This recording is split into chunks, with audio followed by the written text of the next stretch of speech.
pretty lies. Look me in the face. Tell me that you love me, even if it's fake. 안녕하십니까? 아렌지아입니다. 이전 편에 이어 항암제를 이어가 보겠습니다. 항암제 실행을 볼게요. 이것들은 항암 조제실에서 항암제를 믹스해서 보내준 것이고, 이것은 항암제 투약 전후로 부작용을 줄여주기 위해 준비된 약물이고, 이것들은 약물과 약물 사이에 플러싱하기 위해 준비되었습니다. 이전 편에 각각의 용도에 대해서는 말씀을 드렸었죠. 진행하기 전에 이 중간중간 플러싱이라는 것이 보이죠? 플러시 단어를 검색해보면 정말 여러 가지 뜻이 있지만 지금 이야기하는 것은 관류, 즉 그냥 수액 라인으로 액체를 흘려보내다 라는 뜻이겠죠. 앞에 투약한 약물과 다음에 투약할 약물이 섞이지 않도록 중간에 흘려주는 역할이 될 것입니다. 그럼 본격적으로 한번 보시죠. 첫째 날 시행되는 것이고 시간이 있죠. 이것은 제가 설정해 놓은 것입니다. 처방은 여기까지죠. 약이나 용량에 대해 처방받는 것은 지난 시간에 말씀드렸고, 오늘은 이 방법에 대해 중점적으로 이야기해 보려고요. 하나하나 살펴볼게요. 실행 전에 방법에 대한 처방을 보고 이 시간을 작성해 놓습니다. 그래야 에러도 없고 스스로 실행 과정을 머릿속에 담아 놓을 수 있으니까요. 그리고 실행하다가 듀티가 바뀔 수도 있으니 이어서 실행할 다음 듀티 선생님을 위해 미리 작성해 놓는 것이 좋겠죠. 다음날 이어지는 항암제 실행에도 영향을 미칠 수 있으니까요. 1번을 보면 베바시주맙 투여 전에 프라이밍 해주라고 하죠. 생리식염수 100cc를 플러싱하는 것으로 보시면 되고요. 100cc를 플러싱하면 5분이 안 걸릴 테지만 규칙적인 실행을 위해 5분 투약으로 설정합니다. 다음 투약도 준비해야 하니까요. 2번은 항암제입니다. 성분은 베바시주맙이고 우리에게 익숙한 상품명은 아바스틴이죠. 이것은 생리식염수 100cc에 300mg, 즉 3바이알이 믹스된 상태인데 이걸 90분간 인퓨전 펌프를 이용해서 주라고 하니까 참 애매하죠. 112cc에 3분의 2가 1시간 용량이니까 그냥 소수점 날리고 시간당 75cc로 세팅해 놓으면 될 것 같죠. 그리고 베바시주맙 투여 종료 시에 플러싱하라고 생리식염수 100cc 처방이 있습니다. 문제는 여기에요. 제가 50cc를 5분, 시간을 달리해서 50cc를 25분으로 설정해 놓았는데요. 왜 그랬냐면 다음 항암제 투약 중간에 30분이라는 공백이 생기거든요.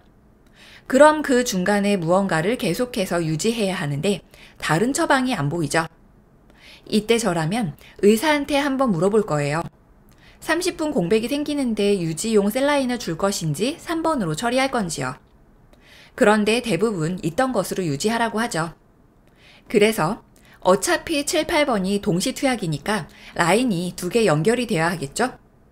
3번 생리식염수는 50cc를 플러싱해서 라인을 닦아준 후 천천히 유지를 하면서 덱사메타손과 믹스된 생리식염수 50cc를 사이드로 연결해서 처방대로 5분간 줄 거예요. 그러면서 바로 알록시는 IV 투약하고 아트로피는 복부에 차례대로 용법대로 투약하죠. 그 후에 남은 생리식염수 50cc는 이리노테칸 연결 시까지 천천히 유지합니다.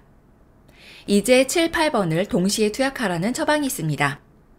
생리식염수가 걸려있던 라인으로 캠토, 즉 이리노테칸을 연결하고 덱사메타손을 주었던 라인에 페로본을 줍니다. 각각 500cc가 넘기 때문에 총 1000cc가 넘죠. 상당히 많은 양인데 90분 동안 투약하라고 했으니까 정맥에 투약되고 있다면 IV 사이트를 유심히 관찰해야겠습니다. 혈관의 부담이 엄청나니까요. 90분이 지나면 각각의 라인에 5% DW 100cc를 연결해서 플러싱하라고 했으니 그대로 하면 되고, 그 후에 이제 사이드 라인을 제거하고 5FU와 믹스된 생리식염수 100cc를 5분간 투약한 후 다시 5FU와 믹스된 생리식염수 1000cc를 23시간 동안 투약합니다.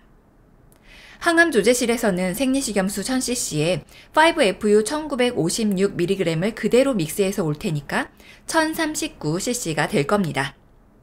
그걸 23시간 동안 주어야 하니까 1039 나누기 23을 해서 시간당 45.2cc로 투약을 해야 하죠.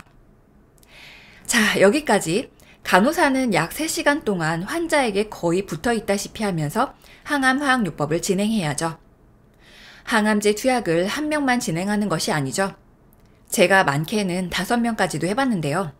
조금만 정신을 놓쳐도 큰일이 발생하니까 엄청 예민한 상태로 항암제를 투약하게 됩니다. 만약 여기에 다른 환자도 시술이나 수술이 포함되어 있다고 하면 그날은 오늘 나 죽었구나 싶은 마음으로 일을 시작하게 되는 거죠. 경험이 많지 않은 간호사의 심적 부담은 어떨까요? 저도 그 시절을 지나오긴 했지만 몸이 힘든 것보다 이 모든 것이 나의 책임이라는 무게감이 어마어마합니다. 하루에 많게는 20명의 환자를 케어해야 하는 간호사는 어떤 마음일지 우리가 아닌 사람들은 짐작이라도 할 수 있을까요? 여하튼 우리는 또 할 일을 계속 해나가야겠죠. 5FU까지 1일차 항암화학요법이 진행되었으니 2일차로 넘어가 보겠습니다. 1일차의 23시간짜리 5FU가 끝나면 덱사메타손이 섞인 생리식염수 50cc를 5분간 투약하고 생리식염수 100cc로 플러싱을 하는데요. 이때 수행 라인을 새로운 것으로 교체합니다.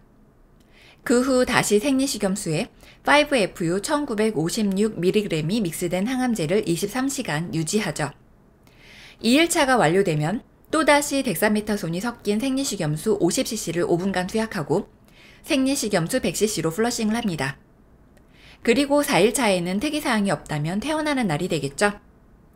전날 덱사메타손이 투약된 같은 시간에 덱사를 주고는 끝! 이렇게 해서 4일짜리 베바시주맙 앤드 엠폴피리 항암화학요법이 마무리되었습니다. 오늘 항암제 특성과 부작용까지 진행하기에는 시간이 촉박하니까 방금 이야기했던 베바시주맙 앤드 엠폴피리가 무엇인지 이야기하고 정리해 볼게요. 베바시주맙은 이번에 있던 아바스틴의 성분명이라는 것은 알겠죠? 뒤에 있는 이게 문제입니다. 엠폴피리가 뭘까요? M은 모디파이드인데요. 변형된 이라는 뜻이죠. FO는 페로폰이죠. 그래서 앞에 FOL을 썼고요.